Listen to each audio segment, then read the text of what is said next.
बिस्मिल्लाहिर्रहमानिर्रहीम। अस्सलाम वालेकुम स्टूडेंट्स, मैं हूं हसान फरीद, आपका फिजिक्स टीचर। बच्चों, लास्ट टाइम हम लोगों ने लेज़र को बहुत डिटेल में डिस्कस किया था और हमने देखा था कि लेज़र अचीव करने के लिए, लेज़र बनाने के लिए, लेज़िंग एक्शन अचीव करने के लिए दो चीज़ें बहुत इंपॉर्टेंट हैं और उनमें एक है स्टिमुलेटेड एमिशन ऑफ रेडिएशन, या सिंपली अगर मैं कहूँ तो स्टिमुलेटेड एमिशन है, और दूसरी जो इम्पॉर्टेंट कॉन्सेप्ट था जो हम लोगों ने पढ़ा था वो था पॉपुलेशन इन्वर्जन। अगर ये दोनों स्टेप्स आप अचीव करेंगे फिर जाकर लेज़िंग एक्शन जो है वो मुमकिन हो सकता है। लेज़र किसी भी टाइप की हो तो उसमें सबसे पहले हमें ये दोनों स्टेप्स अचीव करने पड़ेंगे। आज का हमारा आर्टिकल है हीलियम नियॉन लेज़र।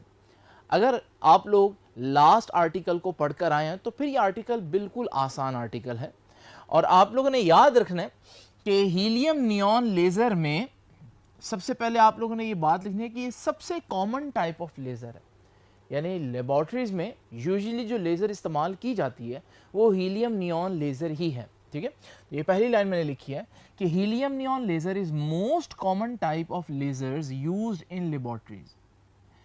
अब ये एक डिस्चार्ज ट्यूब होती है, जैसे आप लोगों ने केमिस्ट्री में भी देखा कि हमारे पास एक ग्लास से बनी एक डिस्चार्ज ट्यूब होती है जिसमें हम बहुत ज़्यादा डीसी वोल्टेज अप्लाई करके गैस के अंदर एक डिस्चार्ज प्रोड्यूस करते हैं। बिल्कुल ऐसे ही ये भी सारा जो हमारे पास मटेरियल होता है ये डिस्चार्ज ट्यूब के अंदर मौजूद होता है। वो जो डिस्चार्ज ट्यूब है, ठीक है, उसके अंदर क्या क्या मौजूद होगा, जैसे कि हीलियम नियॉन लेज़र का नाम ही बता रहा है कि हीलियम होगा और नियॉन होगा, लेकिन कितना होगा? तो it consist of a discharge tube filled with 15% neon gas and 85% helium gas. यानी आसान अल्फाज में आप यूँ याद रख सकते हैं कि हमारे पास जो हीलियम है वो तकरीबन 5 गुना ज़्यादा होता है एज़ कम्पेयर टू नियॉन। यहाँ से बच्चों को ऐसा लगता है जैसे हीलियम ज़्यादा इंपॉर्टेंट है, लेकिन याद रखिएगा जो असल मीडियम जिसमें लेज़िंग एक्शन हम लोगों ने अचीव करना है वो नियॉन है। ठीक है, तो ये मैंने बात लिखी आगे, the neon is the lazing और एक्टिव मीडियम। ठीक है, यानी जो एक्टिव मीडियम है जिसमें हम पॉपुलेशन इन्वर्जन अचीव करेंगे और फिर लेज़र बनेगी वो असल में नियॉन है। तो यहाँ पर सबसे पहले जो बच्चों के जहन में सवाल उठता है वो ये है कि अगर नियॉन ही है जिसमें पॉपुलेशन इन्वर्जन हम लोगों ने अचीव करनी है तो फिर हम हीलियम को इस्तेमाल क्यों कर रहे हैं? इसकी वैसे तो बहुत सी रीज़न्स हैं।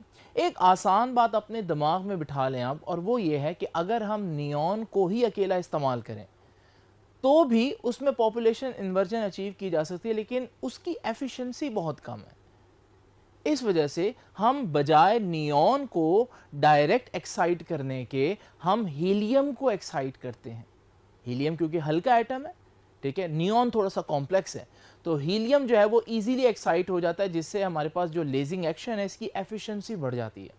तो इस वजह से हम नियॉन के बजाय उसके साथ एक और गैस इस्तेमाल करते हैं। लेकिन सवाल यह भी पैदा होता है कि चलें नियॉन के साथ कोई और गैस तो इस्तेमाल करनी थी क्योंकि नियॉन की एफिशिएंसी कम है, तो हीलियम ही क्यों इस्तेमाल की? तो इसका जवाब यह है कि अगर आप हीलियम और नियॉन इन दोनों की जो एनर्जी डायग्राम्स है वो देखें तो ये हीलियम की ग्राउंड स्टेट है और ये हीलियम की मेटास्टेबल स्टेट है। मेटास्टेबल स्टेट को हम लोगों ने लास्ट टाइम बड़ी डिटेल में डिस्कस किया था। तो हम देखते हैं कि जो हीलियम की मेटास्टेबल स्टेट है वो 20.61 इलेक्ट्रॉन हायर है उसकी ग्राउंड स्टेट से। जब हम नियॉन की बात करते हैं तो नियॉन की जो मेटास्टेबल स्टेट है वो उसकी ग्राउंड स्टेट से 20.66 इलेक्ट्रॉन वोल्ट जो है वो हायर है। अगर आप गौर करें ये 20.61 इलेक्ट्रॉन वोल्ट है, ये तो 20.66 इलेक्ट्रॉन वोल्ट है, ये तो नियरली इक्वल मेटास्टेबल स्टेट्स हैं, यानी तकरीबन दोनों की जो मेटास्टेबल स्टेट्स हैं वो एक जैसे लेवल पर एग्जिस्ट करती हैं। तो यही वजह है कि हम हीलियम को नियॉन के साथ इस्तेमाल करेंगे। ठीक है, तो पहले मैंने आपको बताया कि नियॉन को अकेले क्यों नहीं इस्तेमाल करेंगे, क्योंकि उसकी एफिशिएंसी बहुत कम है। अगर हम उसको इस्तेमाल करें तो एफिशिएंसी जो हमारे पास आउटपुट है वो उतनी अच्छी नहीं आती। और दूसरी बात, अगर हमने उसके साथ किसी और को इस्तेमाल करना है तो हमने हीलियम ही को क्यों चूज़ किया? क्योंकि अगर हम देखें हीलियम और नियॉन की जो मेटास्टेबल स्टेट्स हैं वो बहुत हद तक आइडेंटिकल हैं। ऑल्दो अगर आप गौर से देखें तो ये 20.66 है, ये 20.06 है, तो इसका मतलब अभी भी डिफरेंस है। कितना डिफरेंस है? 0.05 इलेक्ट्रॉन वोल्ट इसके पास कम है, ठीक है। तो लेकिन ये इतना कम डिफरेंस है कि मैं अभी ये कह देता हूं कि नियरली आइडेंटिकल है। तो ये 0.05 इलेक्ट्रॉन वोल्ट आगे कहां से आएंगे, ये हम आगे चल के अब इसकी वर्किंग में डिस्कस करेंगे। तो ये बात मैंने लिखी है कि helium and neon have nearly identical metastable states, ठीक है। तो बहुत करीब है उनकी मेटास्टेबल स्टेट्स। कितने करीब है जी? Helium is located at the level of 20.61 electron volt and neon at 20.66 electron volt. So there is a difference of 0.05 electron volts between the energies of metastable states of helium and neon. तो students ये तो थोड़ा सा introduction हो गया कि helium neon laser में हम क्या क्या चीज़ इस्तेमाल करेंगे, उनकी क्वांटिटी क्या होगी और उनको इस्तेमाल करने का मकसद, यानी हीलियम और नियॉन को इस्तेमाल करने का मकसद क्या है। स्टूडेंट्स यहाँ पर अगर आप गौर करें तो आप देख रहे हैं कि नियॉन जो है उसकी ग्राउंड स्टेट और मेटास्टेबल स्टेट में 20.66 इलेक्ट्रॉन वोल्ट का डिफरेंस है, या दूसरे अल्फाज में उसकी मेटास्टेबल स्टेट उसकी ग्राउंड स्टेट से 20.66 इलेक्ट्रॉन वोल्ट ऊपर है। लेकिन जो उसकी दूसरी स्टेट है यहां पर आप देख रहे हैं वो ग्राउंड से 18.70 इलेक्ट्रॉन वोल्ट हायर है। तो ये दोनों एनर्जी डिफरेंसेस हैं, इनको आप जरा ध्यान से देख लीजिए। तो आप स्टूडेंट्स देखिए, वर्किंग में हम सबसे पहले देखेंगे कि जो प्रोसीजर है पंपिंग वो कैसे होगा। तो high voltage electric discharge excites the electron in some of helium atoms to 20.61 electron volt state. मैंने आपको पहले बताया कि लेज़र में हम लोगों ने पढ़ा था कि अगर आप लोग लेजिंग एक्शन अचीव करना चाहते हैं तो पहले आप उस एक्टिव मीडियम के सारे इलेक्ट्रॉन जो ग्राउंड स्टेट में हैं उनको आप एक्साइटेड में लेकर जाएंगे, ठीक है। तो यहाँ पर अगर आप देखें ये लेजिंग मीडियम था, तो असूलन तो इसके इलेक्ट्रॉन्स को मुझे मेटास्टेबल स्टेट, ठीक है, या एक्साइटेड स्टेट में यहाँ लेकर जाना चाहिए था। उसके लिए 20.66 इलेक्ट्रॉन वोल्ट एनर्जी चाहिए, लेकिन मैंने बताया नियॉन की एफिशिएंसी कम है, तो ये इसको एक्साइट करके यहाँ भेजने के हम हीलियम के एटम्स को एक्साइट करके मेटास्टेबल स्टेट में भेज देंगे, ठीक है। तो हम हीलियम में डिस्चार्ज प्रोड्यूस करेंगे और वो इलेक्ट्रिक डिस्चार्ज की वजह से हीलियम के एटम्स जो हैं वो मेटास्टेबल स्टेट में चले जाएंगे, यानी कि 20.61 इलेक्ट्रॉन वोल्ट में आ जाएंगे। तो यूं हम लोगों ने मेटास्टेबल स्टेट में एटम्स को भेज दिया हीलियम के एटम्स को, ठीक है। दोबारा इसको पढ़ लेते हैं। हाई वोल्टेज जब इलेक्ट्रिक डिस्चार्ज होगा वो एक्साइट करेगा इलेक्ट्रॉन्स को, लेकिन किसके? हीलियम के, in some of helium atoms to 20.61 electron volt state, और वो हीलियम के एटम्स जो है वो अब इस एनर्जी पर चलेंगे। अब आपको मालूम है हीलियम जो है, जो काम हमने हीलियम में किया है यानी एक्साइट कर दिया उसको, वो असल में तो हम चाहते हैं नियॉन में करना। तो नियॉन में अब कौन करेगा? क्योंकि हमने तो हीलियम में किया, तो नियॉन में खुद हीलियम करेगा। अब होगा क्या? हीलियम आप जानते हैं कि उसके पास 20.61 इलेक्ट्रॉन वोल्ट एनर्जी आ चुकी है अगर वो हायर स्टेट पर चला गया।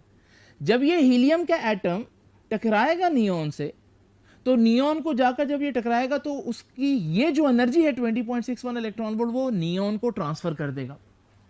जब वो नियॉन को ट्रांसफर करेगा तो नियॉन एक्साइट में जाएगा, लेकिन आप देख रहे हैं नियॉन में अगर 20.61 आ भी जाए तो उसको तो एक्साइटेड में जाने के लिए 20.66 इलेक्ट्रॉन वोल्ट चाहिए। तो अभी अगर आप गौर करें इसके पास एनर्जी तो है नियॉन को देने के लिए, और टकराने पर ये एनर्जी देगा ये वाली सारी, लेकिन ये तो 0.05 कम है जितनी नियॉन को चाहिए एक्साइट होने के लिए। तो ये 0.05 कहां से आएगा? कि ये जब हीलियम का एटम मूव करते हुए आएगा नियॉन पर टकराएगा तो उस वक्त कुछ किनेटिक एनर्जी भी तो होगी उसके पास। तो ये जो हमारे पास डिफरेंस है, जो कि कमी है बेसिकली, तो ये कमी कहां से आएगी? ये एनर्जी का जो डिफरेंस है ये उसकी किनेटिक एनर्जी टकराने पर थोड़ा सा किनेटिक एनर्जी ट्रांसफर करेगी, जिसकी वजह से हमारे पास उसको 20.61 इलेक्ट्रॉन वोल्ट ये वाली एनर्जी प्लस 0.05 इलेक्ट्रॉन वोल्ट उसकी किनेटिक एनर्जी में से मिलेगा। तो उसकी कितनी बन गई? 20.66, और नियॉन मेटास्टेबल स्टेट पर या एक्साइट हो जाएगी। तो यूं इनडायरेक्टली हीलियम को एक्साइट करके हम लोगों ने नियॉन को एक्साइट कर लिया। तो ये बात मैं यहां पर पढ़ता हूं। In this laser population inversion in the neon is achieved, कैसे हासिल की जाएगी? By direct collision with same energy electrons of helium atoms. यानी नियॉन में पॉपुलेशन इन्वर्जन हम अचीव करेंगे कैसे? हीलियम के एटम्स टकरा कर। अब होगा क्या टकराने पर? 10 एक्साइटेड हीलियम एटम, हाँ वो हीलियम के एटम्स जो है वो ऑलरेडी एक्साइटेड स्टेट में, उनके पास ये एनर्जी है। 10 excited helium atoms collide with neon atoms, neon atom से टकराएंगे। ईच एटम ट्रांसफर्स, तो हर एटम ट्रांसफर करेगा अपना वो 20.61 इलेक्ट्रॉन वोल्ट ऑफ एनर्जी, ये वाली। साथ इसके अलॉन्ग विद, उसके साथ 0.05 electron volt of kinetic energy देगा, क्योंकि वो मूव कर रहा है फ्रॉम द मूविंग एटम। तो ये भी दे दी उसने, ये किनेटिक एनर्जी भी दे दी, तो टोटल उसने कितना दे दिया? As a result the electrons in neon atoms are raised to 20.66 electron volt state. तो ये एनर्जी मिली एक्साइटेड स्टेट से, ये एनर्जी मिली किनेटिक एनर्जी से, तो उसको टोटल मिल गया 20.66। और जब नियॉन को 20.66 मिलेगा तो नियॉन कहां जा चुका होगा? मेटा स्टेबल स्टेट में। ठीक है जी। अब वहां पर पॉपुलेशन इन्वर्जन अचीव हो जाएगी। In this way population inversion is sustained in neon gas relative to energy level of 18.70 electron volt.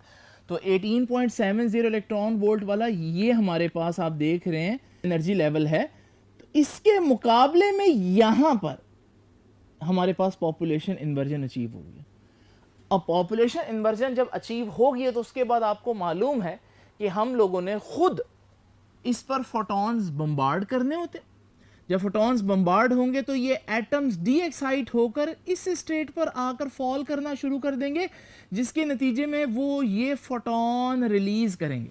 तो एक एटम आएगा वो भी ये फोटॉन रिलीज करेगा, दूसरा एटम आएगा वो भी फोटॉन रिलीज करेगा, इस तरह से। और इस तरह से हमारे पास बहुत से फोटॉन्स एक ही डायरेक्शन में जाते हुए मिलेंगे। ये सारे फोटॉन्स कोहेरेंट होंगे, यूनी डायरेक्शनल होंगे, एक ही डायरेक्शन में होंगे। इंटेंस हो जाएगी बीम, क्योंकि बहुत से फोटॉन्स एक ही डायरेक्शन में जा रहे हैं। और लाइट एम्पलीफाई हो जाएगी, यानी लाइट की जो इंटेंसिटी है वो बहुत ज्यादा बढ़ जाएगी। इसी को तो बोलते हैं कि लाइट एम्पलीफिकेशन हुई है। किस प्रोसेस के जरिए? प्रोसेस ये था कि पॉपुलेशन इन्वर्जन के नतीजे में बहुत से एटम्स इधर इकट्ठे मौजूद हैं और मैंने स्टिमुलेट किया उनको नीचे आने के लिए, ताकि वो एमिट करें फोटॉन्स को। इसे कहते हैं स्टिमुलेटेड एमिशन करवाई है मैंने। तो इसका मतलब लाइट एम्पलीफिकेशन हुई है, बहुत ज्यादा इंटेंस लाइट बनी है। किस प्रोसेस के नतीजे में? लाइट एम्पलीफिकेशन हुई है due to stimulated emissions of radiations. तो इसे कहते हैं लेजर। लेजर का नाम ही मैंने आपको बताया था लास्ट टाइम कि ये इसका मतलब होता है light amplification by stimulated emission of radiation. तो अब ये जो मेरे पास फोटॉन निकले ये कितनी एनर्जी के होंगे? आप जरा गौर करें, एटम था कहां पर? 20.66, और एटम डी एक्साइट होकर किस एनर्जी लेवल पर आ गया? 18.70 इलेक्ट्रॉन वोल्ट पर।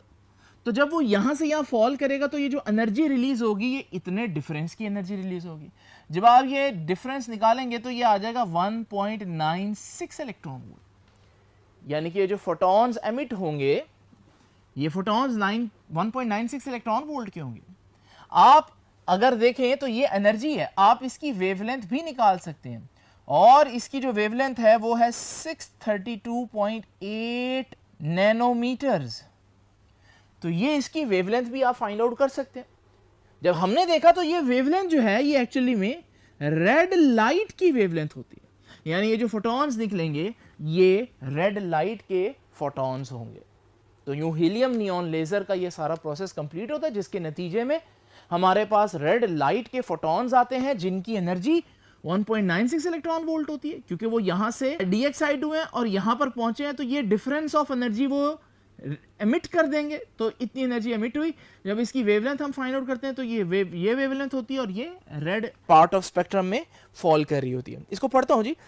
तो लास्ट प्रोसेस में हमने स्टिमुलेटेड एमिशन करवाई है, लेजर एक्शन अचीव किया। ठीक है, stimulated emission causes electrons in the neon to drop from 20.66 electron volt to 18.70 electron volt, यानी कि यहां से यहां ये ड्रॉप करेंगे।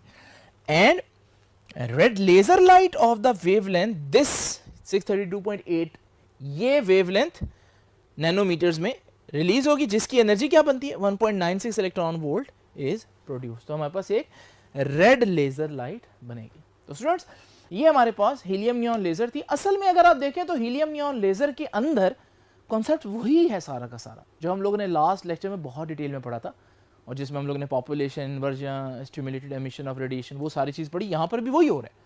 पॉपुलेशन इन्वर्जन हमने पहले अचीव की, फिर स्टिमुलेटेड एमिशन करवाया। बस फ़र्क ये है कि वहाँ पर हम लोग जनरल डिस्कशन कर रहे थे, यहाँ हम स्पेसिफिकली हीलियम और नियॉन की मेटास्टेबल स्टेट्स को डिस्कस करें। तो स्टूडेंट्स आपसे अब इंशाल्लाह मुलाकात होगी नेक्स्ट लेक्चर में। तब तक के लिए